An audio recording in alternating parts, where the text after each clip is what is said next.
দেশের বেশিরভাগ মুসলমান জানে। মুহতারাম হাজিরিন, এখন প্রশ্ন হলো যে এই মাসে কি আদৌ মেরাজ হয়েছে কিনা।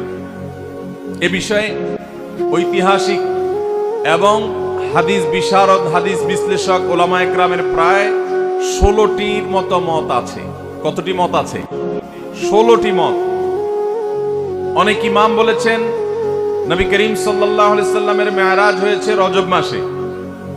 এর মধ্যে নির্দিষ্ট করে 27শে রজব এই রাতে, 27তম রাত রজব মাসের এই রাতে মেরাজ হওয়ার কথা বলেছেন ইমাম আব্দুল গনি আল মাকদিসি রাহিমাহুল্লাহ সহ আরো কয়েকজন হাতে গোনা ইমামগণ।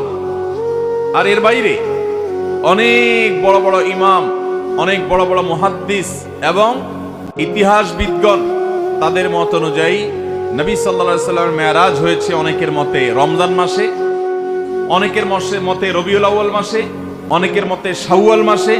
এক একজন এক এক মত দিয়েছেন এবং সেটি নবী সাল্লাল্লাহু আলাইহি সাল্লামের হিজরতের 1 বছর আগে হয়েছে, এই মতটি বেশিরভাগ মুহাদ্দিস এবং ওলামাদের মত। আবার অনেকে হিজরতের 4-5 বছর আগে হওয়ার মত দিয়েছেন। সর্বসাকল্যে প্রায় 16টি মত আছে এই মেরাজ ঠিক কবে হয়েছে সে বিষয়টি নিয়ে। তাহলে এখান থেকে বোঝা গেল রজবের 27 তারিখটি নবী করিম সাল্লাল্লাহু আলাইহি সাল্লামের মেরাজের রাত। এই রাতেই তার মেরাজ ঘটেছে এমনটি নিশ্চিত করে বলার মতো কোনো সুযোগ আদৌ, কিন্তু আমরা এটাকে নিশ্চিতভাবে মেরাজের রাত হিসাবে জানি।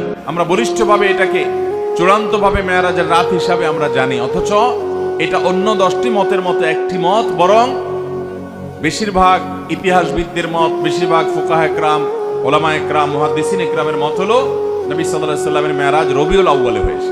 যাই হোক, এটা একটা ঐতিহাসিক বিষয়।